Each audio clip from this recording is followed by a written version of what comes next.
It's your girl Jay. I'm back at it again with the daily tarot reading for November 18th, 2021. The moon is in Taurus. We're building up to that full moon partial lunar eclipse in Taurus. And I think that this is really going to manifest in very calming ways for different people. 6 of Pentacles, 2 of Cups on the bottom of the deck. What really came out, I'll show y'all this Patreon. But 6 of Pentacles, 8 of Pentacles, Page of Cups, 2 of Cups again. So we've got a couple of repeat cards here showing up. Interesting.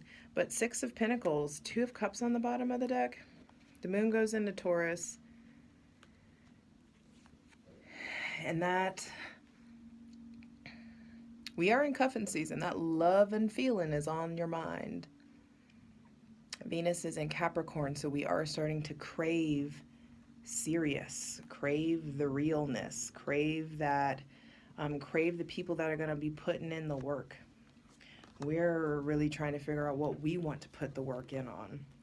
There is definitely a discovery of feelings that's going to be coming in with this full moon.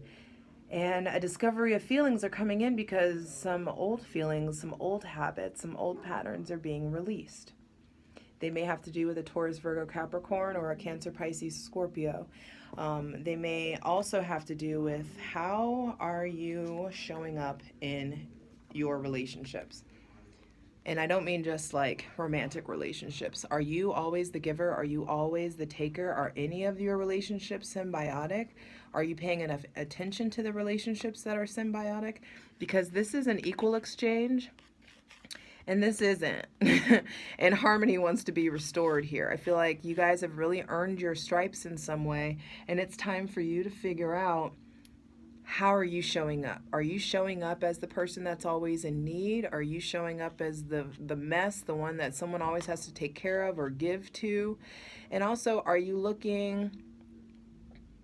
Where's your perspective? Are you looking at the scales? Are you noticing the inequalities? Are you noticing the balance? Are you noticing what you're receiving versus what you could be receiving? And there's something about like symbiotic relationships versus parasitic relationships or imbalanced relationships. Where are you giving too much? Where is too much being taken? Is there someone with Taurus, Virgo, Capricorn placements that there's some sort of inequality with? Or there's some sort of uncertainty with. There may be a turning of the tables, and that's what this feels like, is the tables are turning in your favor. The scales are recalibrating. Harmony wants to be restored. And in the ways that you've been accepting just breadcrumbs of what you've deserved, the divine is about to rise that ass up and put you in a position to give. Put you in a position to give and see what you do with it. Do you squander the abundance that's given to you? Do you squander the love that's given to you? Do you honor the love that you give yourself? Because not loving yourself is not loving God.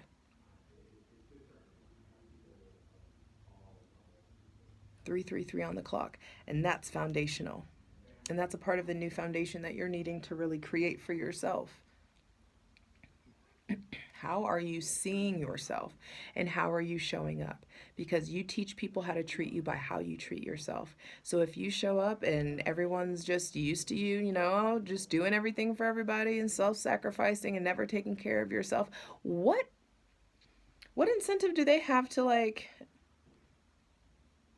treat you better than yourself? You teach people how to treat you by how you treat yourself. And when people show you who the fuck they are, you better believe them, babe. Because time is different now. I don't care what anybody says, and if this is a conspiracy theory or not, I do feel like time is going by faster. I do feel like something is also off with like just our internal clock and the macro version of the internal clock. I feel like is being tampered with in some sort of way, regardless if you believe that or not. Look at these blue robes here, going from kneeling, groveling, to standing on your own 2 feet and being able to offer, being able to give. And for some of you, it's flipped.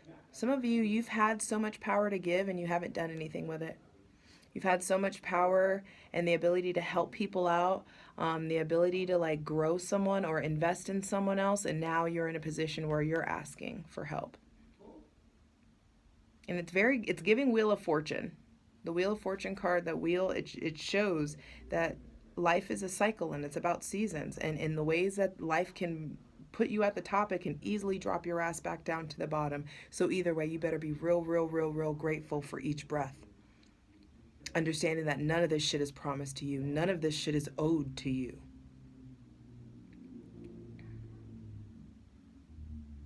And so get real clear on how you're showing up in your life. Because some of you may be, oh, this always happens to me, or people always treat me like shit, and blah, blah. It's like, no, because you keep saying that, and that's also what you believe about yourself. So your subconscious mind is constantly creating scenarios that reaffirm that. So this starts with you. How do you fill your cup? Are you able to really like start having your own life? This is about getting your own life. Self-soothing, self-parenting, becoming self-sufficient so that you can start to attract other people who are also self-sufficient and self-soothe and self-parent and take care of themselves. It's like everybody all govern your own shit. Not I got half a cup, you got 3/4 of a cup. Being alone sucks, so let's try to get whole together. That doesn't fucking work. And we know that. I love you. Mars is in Scorpio. I'm feisty. Get the fuck up off the floor. And get busy going and get what you deserve. You deserve. You know what I meant. I love you.